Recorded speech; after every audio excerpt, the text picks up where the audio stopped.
यति नरसिंहानंद के बयान पर पसमानदा मुस्लिम समाज के राष्ट्रीय अध्यक्ष अनीश मंसूरी ने प्रेस कॉन्फ्रेंस की। इस दौरान अनीश मंसूरी ने कहा, इस्लाम के पैगंबर हजरत मोहम्मद मुस्तफ़ा की शान में यति नरसिंहानंद की गुस्ताखी असहनीय है। इस बयान से न कि सिर्फ भारत बल्कि पूरे विश्व के मुसलमान की धार्मिक भावनाओं को ठेस पहुंचा है। सरकार को ऐसे बदजुबान व्यक्ति पर एनएसए के तहत मुकदमा चलाना चाहिए है। अगर प्रतिक्रिया में विश्व भर के मुसलमान भड़क गए तो पूरे देश की शांति व्यवस्था भंग हो सकती है और इसका जिम्मेदार यति नरसिंहानंद होगा। अनीश मंसूरी ने कहा कि इस्लाम की अवधारणा स्पष्ट है कि सभी धर्मों की जो पवित्र हस्तियां हैं, चाहे हम उन पर विश्वास रखते हो या ना रखते हो, लेकिन हमारे लिए यह महत्वपूर्ण है कि हम उनका सम्मान करें।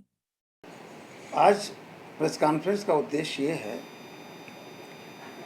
कि इस्लाम के पैगंबर हज़रत मुस्तफ़ा मोहम्मद सल्लल्लाहु अलैहि वसल्लम के शान में जो यति नरसिम्हानंद ने गुस्ताखी की है,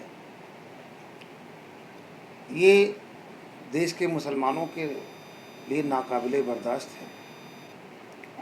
नफरती यति नरसिम्हानंद द्वारा इस्लाम के पैगंबर हज़रत मोहम्मद सल्लल्लाहु अलैहि वसल्लम की शान में कहे गए निंदनीय शब्द न सिर्फ भारत बल्कि पूरे विश्व के मुसलमानों के धार्मिक भावनाओं को ठेस पहुंचाने वाला है, जो असहनीय है। ऐसे बदजुबान व्यक्ति पर एनएसए के तहत मुकदमा चलाया जाना चाहिए, क्योंकि करोड़ों मुसलमानों के धार्मिक भावनाओं का ठेस पहुंचाना है। अगर प्रतिक्रिया में विश्व भर के मुसलमान भड़क गए तो देश की शांति व्यवस्था भंग हो सकती है और इसका जिम्मेदार सिर्फ यति नरसिम्हानंद ही होगा। और इस्लाम की स्पष्ट अवधारणा ये रही है कि सभी धर्मों के जो पवित्र हस्तियां हैं, मैं चाहे उन पर हम विश्वास रखते हों और चाहे ना रखते हों, लेकिन हमारे लिए महत्वपूर्ण यह है कि हम उनका सम्मान करें, हम उनका अनादर करने से बचें और उनके करोड़ों अनुयायी जो उनके समर्थक के फॉलोअर्स हैं, उनके दिलों को ठेस ना पहुंचाएं। जिस तरीके से इस्लाम एक खुदा में विश्वास रखता है, मूर्ति पूजा में विश्वास नहीं रखता है, और जिन देवी देवताओं को दूसरे समुदाय के लोग पूजते हैं, कुरान शरीफ में उन्हें भला बुरा कहना इसके लिए सख्त ममानियत है। समुदाय के लोग थाने पर जाकर एफआईआर की मांग कर रहे हैं, उसके बावजूद भी उनके ऊपर कार्रवाई नहीं हो रही, क्या वजह है? मैं यही तो आपसे इस बयानबाजी में ही तो मैं कह रहा हूँ कि ये स्वामी यति हैं, ये नफरती भाषण लगातार करते चले आ रहे हैं। कोई ये पहले नहीं, इससे पहले भी नूपुर ने भी की थी, तो बहुत सारे लोगों ने की थी, लेकिन जितने लोगों ने मुसलमानों और उनके धर्म गुरुओं और उनके पैगंबर जितने बार टिप्पणी भारतीय जनता पार्टी की सरकार में खासतौर से हुई हैं, बीजेपी ने उनके खिलाफ कोई सख्त कार्रवाई नहीं की। इसीलिए ऐसे लोगों के हौसले बुलंद हैं कि हम कुछ भी, किसी भी धर्म के जाति समुदाय के लोगों को कुछ भी कहेंगे, ये सरकार हमारे खिलाफ कोई कार्रवाई नहीं करने वाली है।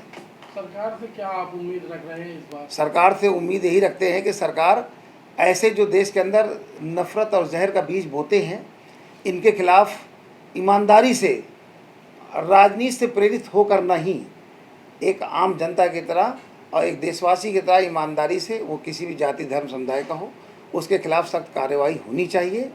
और ऐसा ना होना, हम इस बात को समझेंगे कि सरकार की ये मिली भगत से इस तरीके से टिप्पणियां की जा रही हैं।